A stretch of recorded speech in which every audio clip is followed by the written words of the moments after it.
গাজা ও পশ্চিম তীরে সংঘাত ও যুদ্ধ শুধু মানুষের প্রাণই নিচ্ছে না, সত্য প্রকাশের কণ্ঠ স্তব্ধ করার চেষ্টা চলছে। আল জাজিরার সাংবাদিকরা যেন ইসরায়েলি হামলার নিয়মিত লক্ষ্যবস্তুতে পরিণত হয়েছেন।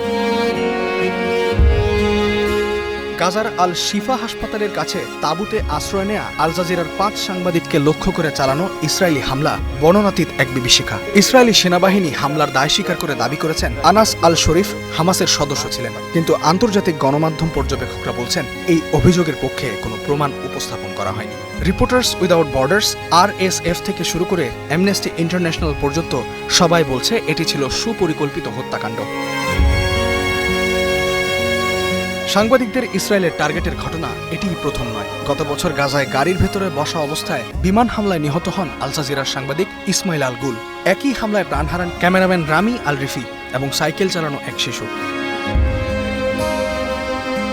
২০২৩ সালের ডিসেম্বরে গাজায় কর্মরত অবস্থায় প্রাণ হারান সামির আবু দাকা। এ সময় আহত হন আল জাজিরার গাজা ব্যুরো প্রধান ওয়াইল দাহদু। তিনি অক্টোবর মাসে ইসরায়েলি হামলায় স্ত্রী সন্তান সহ পরিবারের সদস্যদের হারান।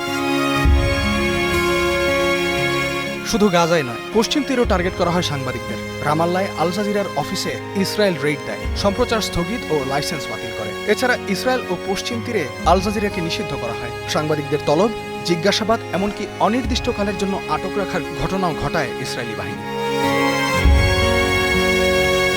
এর আগে ২০২২ সালের ১১ই মে পশ্চিম তীরের জেনিনে ইসরায়েল ডিফেন্স ফোর্সের অভিযান চলাকালে ৫১ বছর বয়সী সাংবাদিক শিরিন আবু আকলেহকে গুলি করে হত্যা করা হয়। পশ্চিম তীরে ইসরায়েলি সেনা ও অবৈধ বসতি স্থাপনকারীদের চালানো নির্যাতন, নিপীড়নের ঘটনাগুলো নিয়মিত তুলে ধরায় তাকে বলা হতো ফিলিস্তিনের কণ্ঠস্বর।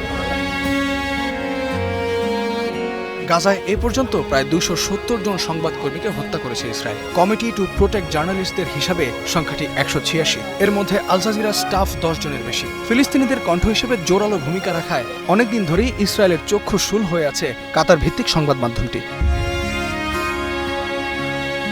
অনেক মানবাধিকার বিশেষজ্ঞের মতে এসব হামলার লক্ষ্য একটাই, যুদ্ধক্ষেত্রে বেসামরিক হতাহতের খবর, ধ্বংসযজ্ঞ ও সম্ভাব্য যুদ্ধাপরাধের প্রমাণ যাতে বিশ্বের বাইরে পৌঁছাতে না পারে। আন্তর্জাতিক গণমাধ্যম ও মানবাধিকার সংস্থাগুলোর দাবি এখনই তদন্ত করে ইসরায়েলকে জবাবদিহি করার মাধ্যমে সাংবাদিকদের সুরক্ষা নিশ্চিত করার। ইস্তিহাদুল মাহমুদ, স্টার নিউজ।